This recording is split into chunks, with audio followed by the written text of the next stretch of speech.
क्यों ऐसा लगता है कि मोदी जी ने गरीबों के लिए कुछ नहीं किया, केवल अंडानी अंबानी का नाम ले रहे हैं? दिक्कत ये है कि जिन्होंने खुद कुछ नहीं किया होता तो वो दूसरे को भी उसी चश्मे से देखते हैं। ताज्जुब इनको इस बात का होना चाहिए कि आज़ादी के 75 साल के बाद भी अगर देश में विकास के कार्यों को लेकर, रोजगार को लेकर अभी भी आपको सवाल पूछने पड़ रहे हैं इसका मतलब तो यही है ना कि एक लंबे समय तक आपका शासनकाल होने के बावजूद आप कुछ नहीं कर पाए। इन्हीं की पार्टी के पीढ़ियों पुराने नेता का ये नारा था, गरीबी हटाओ का। क्यों नहीं हट गई गरीबी? अगर आज आपको कुछ लोगों से इतनी चिढ़ मच रही है तो आपने उस समय में इक्वल डिस्ट्रीब्यूशन ऑफ वेल्थ पे क्यों नहीं काम किया? क्यों नहीं आपने इस तरीके का इकोसिस्टम तैयार किया कि समाज के हर वर्ग का बराबरी से उत्थान हो?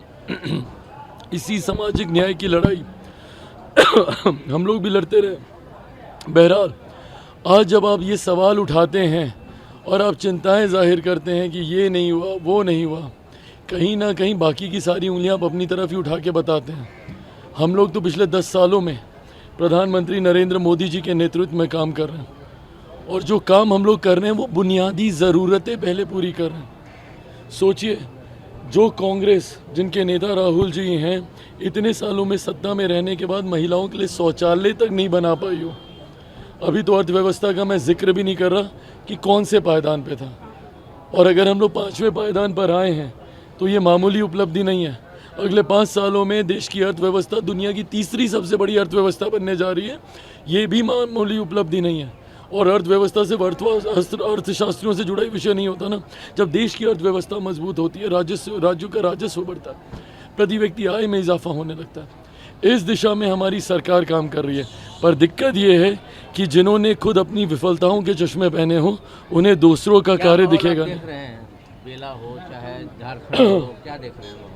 अभी बेलागंज से ही आ रहा हूँ। इससे पहले सुबह झारखंड की अलग अलग विधानसभाओं में कार्यक्रम था, जिसमें मुख्यतः भाजपा की ही सारी सीटों पे मैंने प्रचार किया। चतरा जो मेरी अपनी सीट है गठबंधन के तहत, उस पर कल हम लोग का रोड शो है। गठबंधन का साथी हूँ इसलिए नहीं बोल रहा, पर ईमानदारी से आप तस्वीरें देखिएगा, और धीरे धीरे मेरे एक्स हैंडल पे भी सारी तस्वीरें वीडियो के साथ अपलोड हो रही हैं। लोगों की वो भीड़, वो उत्साह देखिएगा, वो जुनून देखिएगा। ये अपने में बताने के लिए काफ़ी है कि ना सिर्फ बिहार की ये चारों सीटें हम लोग जीतने जा रहे हैं, बल्कि झारखंड में भी इस बार एनडीए की सरकार बनने जा रही है।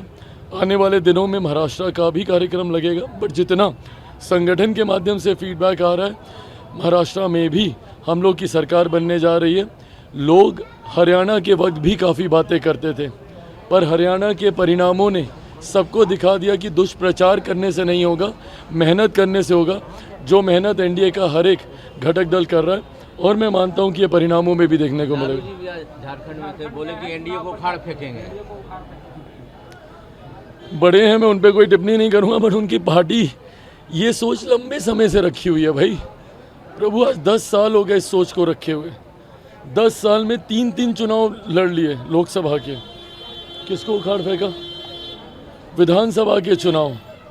अगर अलग अलग कारण नहीं होते तो पिछले 10 सालों में ये विधानसभा में भी कभी भी ये लोग सत्ता पक्ष, ट्रेजरी बेंच की तरफ ये लोग बिहार विधानसभा में ये लोग बैठ नहीं पाते। हकीकत है, बिहार की जनता पूरी तरीके से राष्ट्रीय जनता दल हो, कांग्रेस हो, या इन लोगों का तथाकथित इंडिया अलायंस हो, महागठबंधन, जो भी ये लोग नाम देना चाहें, उसको नकार चुकी है। और मैं पुनः दोहराता हूँ, उसके सबसे बड़ा, अगर इससे भी इन लोगों ने सीख ना ली हो, हरियाणा, कितना दुष्प्रचार और कितना नैरेटिव सेट किया गया था कि 65 पार करेंगे कि 70 पार करेंगे, ये देखना होगा। क्या हुआ? ऑल टाइम हाई पे वहाँ पे भारतीय जनता पार्टी गई। जब 14 में कहा जाता था प्रधानमंत्री जी की सबसे ज़्यादा लहर है, उससे भी ज़्यादा सीटें उनके तीसरे कार्यकाल में इस बार हम लोगों ने हरियाणा में जीती। और यही रिफ्लेक्शन आप झारखंड में भी देखेंगे, महाराष्ट्र में भी देखेंगे, दिल्ली में भी देखेंगे, मेरे लिए मोस्ट इम्पॉर्टेंटली बिहार में भी देखेंगे।